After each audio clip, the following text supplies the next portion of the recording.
7 मई 2025 रात का समय घड़ी ने 1:05 का इशारा किया ही था। सरहद के उस पार कुछ लोग गहरी नींद में थे।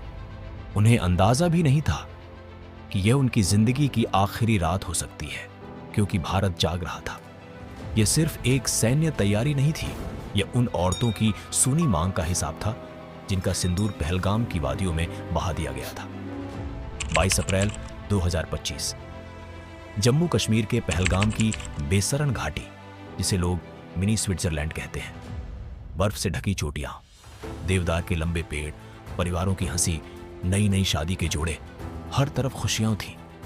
तभी जंगल की तरफ से 5 साए उतरते हैं।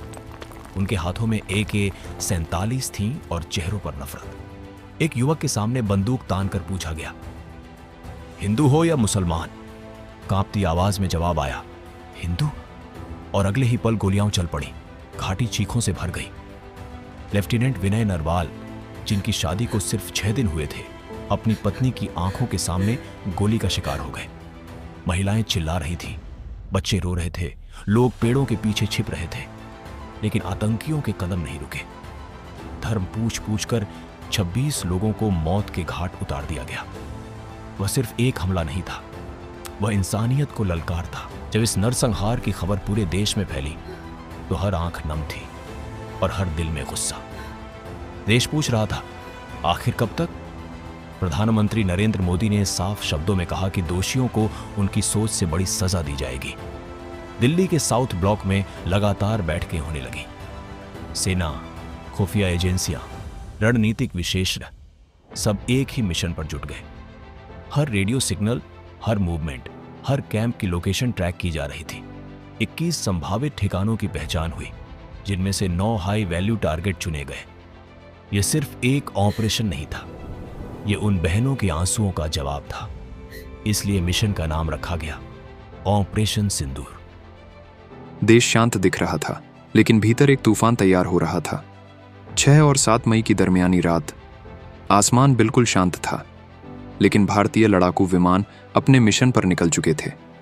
रणनीति साफ थी, सटीक वार, कम समय, स्पष्ट संदेश। रात 1:05, पहला निशाना। कुछ ही सेकंड में आतंकी ठिकाना धुएं में बदल गया।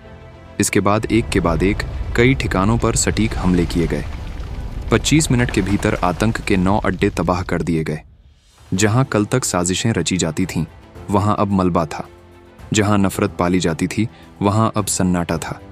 यह सिर्फ मिसाइलों की आवाज नहीं थी, यह उन मासूमों की चीखों का जवाब था। यह संदेश था, भारत भूलता नहीं और अब चुप भी नहीं रहेगा। कुछ घंटों बाद देश को संबोधित करते हुए प्रधानमंत्री ने कहा, हमारी बहनों का सिंदूर उजाड़ा गया था, इसलिए हमने आतंक के अड्डे उजाड़ दिए। आतंक और बातचीत साथ साथ नहीं चल सकते। यह भाषण सिर्फ शब्द नहीं था, यह एक नई नीति का ऐलान था। एक ऐसी रेखा खींच दी गई थी जिसे पार करने की कीमत भारी होगी। आज पहलगाम की घाटी फिर शांत है। बर्फ से ढकी चोटियां अब भी वहीं हैं, देवदार के पेड़ अब भी खड़े हैं, लेकिन हवा में अब सिर्फ दर्द नहीं, एक संदेश भी है कि इंसानियत पर हमला करने वालों को जवाब मिलेगा। और शायद यही उस रात की सबसे बड़ी कहानी है कि जब मासूमों का खून बहता है तो एक देश सिर्फ शोक नहीं मनाता, वह इतिहास लिखता है।